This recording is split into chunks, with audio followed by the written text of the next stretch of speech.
Então, o recado que eu gostaria de passar para vocês aqui muito breve é: se pergunte qual é a melhor maneira que você aprende e como você aprende, sem barreiras. Esquece um pouquinho a escola, porque às vezes a escola doutrina a gente de uma maneira que não é muito legal. Não, estou aprendendo a ser... Não, você está aprendendo se você consegue reproduzir coisas que são significantes para você, né? Então, a minha maneira de me conectar, como é que funcionou isso para mim, né? Se eu vejo um conteúdo que para mim é significativo, eu falo, nossa, esse conteúdo é bom, gostei desse conteúdo, vou aprender. Como é que funciona para mim? Primeiro, eu aprendi que eu fazer um esquema ou eu fazer um diagrama autoral vai ser legal para mim. Se eu estou lendo alguma coisa e aquilo pode sair um diagrama e eu consigo fazer isso de uma maneira até racional, bem racional, e esse diagrama vem na minha cabeça, eu desenho ele. Eu vou desenhar ele. Eu faço ali os quadradinhos. Eu me lembro de uma aula, inclusive de neurociência que eu estava tendo, em que uma parte do cérebro remetia aos dons musicais, a outra parte a pensamento, a outra parte a reflexão, a outra parte a equilíbrio. Então, eu fiz paralelos entre isso e fiz um jogo de um acertando o outro. Lembra daquele jogo lá, quando você tem 3 botinhas e tem o número 3, quando você era criança? E daí você liga o 3 a 3 botinhas, 4 flores ou número 4. Você liga o 4 ou 4 flores. Então, eu passei a fazer isso. Isso me fez entender como funcionavam esses mecanismos cerebrais. E para mim foi uma descoberta. E é interessante pensar. Mas daí demorou muito, né? Porque isso é uma coisa bem corrente. Mas demorou muito. Para você aprender alguma coisa, você teve que fazer um esquema autoral. Se a intenção é aprender, gente, vale a pena gastar esse tempo. Se aquilo tem significância para você, eu acho que faz muito sentido você gastar esse tempo para entender da melhor maneira com que você aprende. Entendi outras coisas. Agora entro para o número 2. Eu sou melhor quando eu ouço do que quando eu vejo ou leio. Então, eu lia alguma coisa, não estou pegando. Eu estou vendo alguma coisa, eu não estou pegando. Mas se eu ouço um podcast, para fazer isso, eu peguei 3 vezes o mesmo tema. Tem alguns alguns temas que todos os temas, né, estão hoje nos podcasts, no YouTube ou em livros. Você pega mais ou menos o mesmo intervalo de conhecimento e fala, vou aprender sobre esse tópico. Educação inovadora em podcast, em livro e em vídeo. Em qual que eu aprendo melhor? Eu entendi que eu aprendo melhor ouvindo. Então, eu passei a focar minhas energias e minha força em aprender mais ouvindo. É claro que eu leio e também vejo vídeos, mas entender isso faz com que você crie esse gatilho com mais facilidade e internalize aquele conhecimento com mais facilidade também. Número 3, aquela onda de se falar, não, agora eu sou moderno, vou anotar no celular, ou vou anotar no tablet, ou vou... Não, gente, para mim funciona no papel. Se eu não marcar no papel, não vai funcionar para mim, porque eu vou me perder. Para mim, a grafia é alguma coisa que significa muito. A maneira com que a gente está, com que eu desenho a letra, me faz criar um sinal daquilo, falo, tô aprendendo. Eu não sei, isso pode ser um condicionamento da escola, sim, mas a maneira com que eu aprendo funciona melhor assim, escrever no papel. Eu consigo me organizar melhor também. Então, eu separo os meus papéis e me organizo dessa maneira. Eu reconheço isso em mim.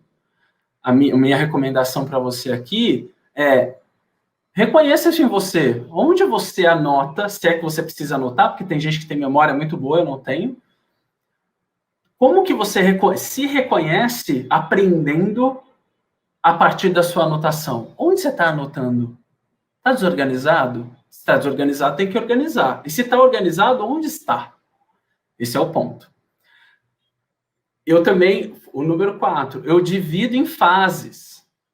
Então, você tem uma coisa muito complicada para... Esses dias eu estava estudando um pouquinho sobre inovação aberta, né? Inovação aberta é um conceito muito grande, mas eu estava estudando inovação aberta nos ecossistemas de educação.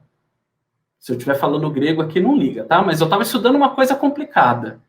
Então, eu lia aquele estágio, o primeiro capítulo, ou o primeiro áudio, ou o primeiro vídeo, ou o que fosse, eu falo, bom, agora eu tenho que entender da onde veio a inovação aberta. Como que eu sabia disso? Eu fazia o número 5, repetia em voz alta. Fala, bom, inovação, nas minhas palavras, não precisa ser igual ao livro, né, gente? Nas minhas palavras, legal, inovação aberta é o conceito que nasceu um pouquinho depois da era de Ford, e assim eu vou falando e vou internalizando de alguma maneira, quando você vocaliza, você fala, você está se ouvindo e vai aprendendo. E eu divido em fases. Agora eu soube falar sobre isso. Que legal, soube. Já sei o que é inovação aberta. Já sei de onde veio a inovação aberta. Onde a inovação aberta é aplicada no mercado de educação? Leio mais um pouco e vou entendendo em fases. E eu não passo para a próxima fase. Isso é mentalidade de jogador de videogame, né, gente? Então, eu não passo para a próxima fase se eu não concluir a anterior. A anterior foi bem entendida? Vai ter uma amarração na segunda fase? Maravilhoso. Vou, sim, para a segunda fase. Entendi que a segunda fase está cumprida? Vou para a terceira fase. Qual que é o ponto dessas fases? É você se regular, que esse é o ponto. Porque quando você está jogando videogame, alguém falou, olha, o Mario mudou de fase, você passou. Mas se você saber quando você passou, é uma descoberta.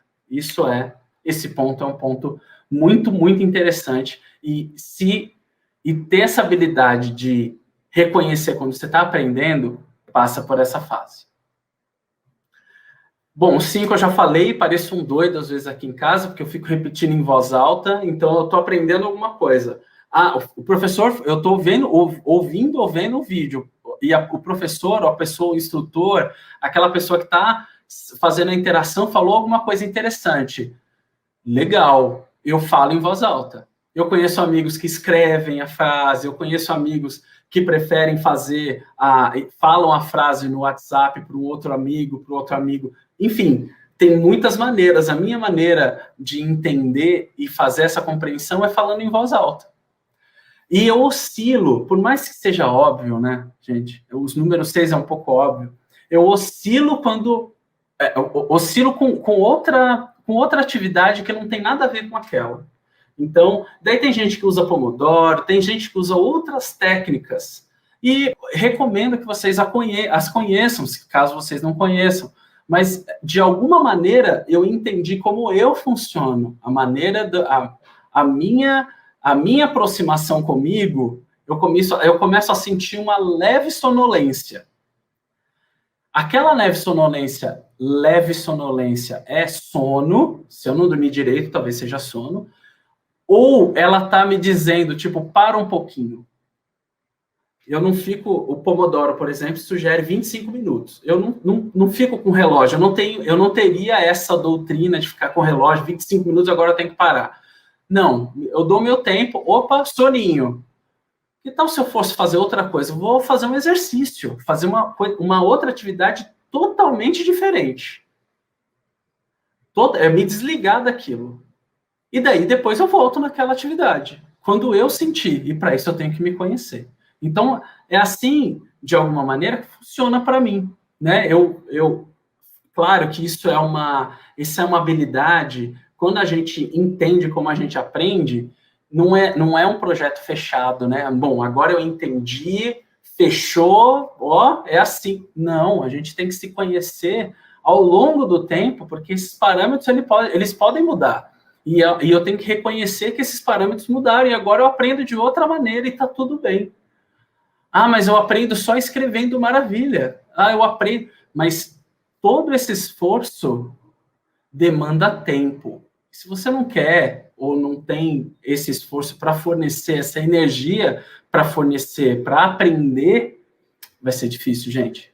Então, tempo demora, sim, e da maneira com que a gente se comporta também é um demandador de tempo, de alguma maneira, e para isso eu tenho que me conhecer, eu tenho que reconhecer da melhor maneira com que eu faço. E assim funciona para mim, gente. O meu convite aqui é: como funciona para você?